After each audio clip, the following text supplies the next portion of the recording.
Hello, my dear children. Myself Sandhya Bhatt. I'm your Hindi teacher. आज हम पढ़ने वाले हैं पार्ट 3 शहर में कितने कौवे।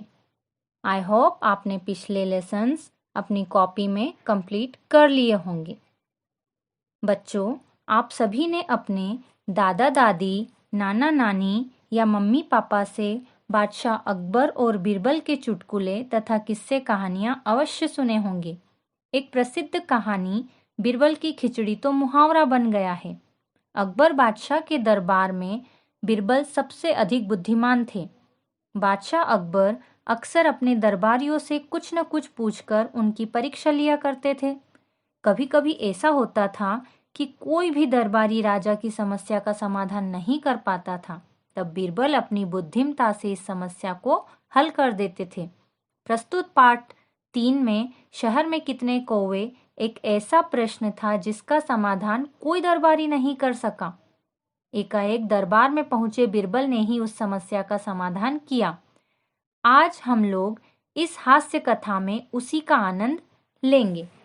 पार्ट 3 शहर में कितने कौवे। आप सभी अपनी अपनी बुक सामने रखें और उसमें जहां मैं रीड कर रही हूं उस पर अपनी फिंगर रखें।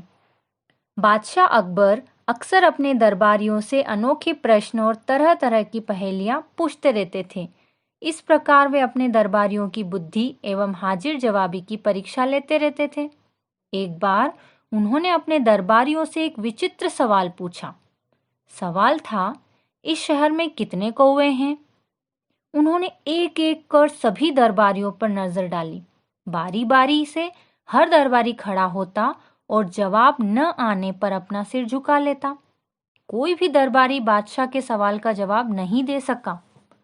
उसी समय बीरबल ने दरबार में प्रवेश किया। वे सभी दरबारियों में सबसे ज्यादा बुद्धिमान थे। उन्होंने देखा कि सभी दरबारी सिर झुकाए खड़े हैं। वे फौरन समझ गए कि आज बादशाह ने दरबारियों के सामने जरूर कोई ऐसा जटिल सवाल रखा है जिसका उत्तर कोई भी दरबारी नहीं दे पाया। बीरबल ने शिष्टता पूर्वक बादशाह का अभिवादन किया और आसन पर बैठ गए। बादशाह ने उनसे पूछा, बीरबल, तुम बताओ कि इस शहर में कितने कौवे हैं? हाजिर जवाब बीरबल फौरन खड़े हो गए। उन्होंने झट से जवाब दिया, हुजूर, इस शहर में कुल 50,378 कौवे हैं। मगर यह बात तुम इतने विश्वास के साथ कैसे कह सकते हो? बीरबल, बादशाह ने आश्चर्य प्रकट करते हुए कहा। बीरबल ने जवाब दिया, हुजूर, यदि आपको इसमें संदेह हो तो गिनवा कर देख लीजिए। अगर वे 50,378 से ज्यादा हैं तो इसका मतलब है कि कुछ कौवे बाहर से अपने मित्रों और रिश्तेदारों से मिलने इस शहर में आए हुए हैं। और यदि वे इससे कम है तो? बादशाह ने फिर पूछा। समझ लीजिए कि यहाँ के कुछ कौवे अपने मित्रों और रिश्तेदारों से मिलने शहर से बाहर गए हुए हैं। बीरबल ने जवाब दिया। बादशाह बीरबल की हाजिर जवाबी से बहुत खुश हुए। उन्होंने कहा, शाबाश, तुम सचमुच लाजवाब हो।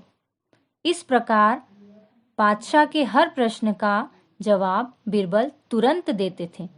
तो बच्चों, इस कहानी को आप 2 बार रीड करें और इसमें आए हुए कठिन शब्दों से अपने कॉपी की शुरुआत करें। धन्यवाद।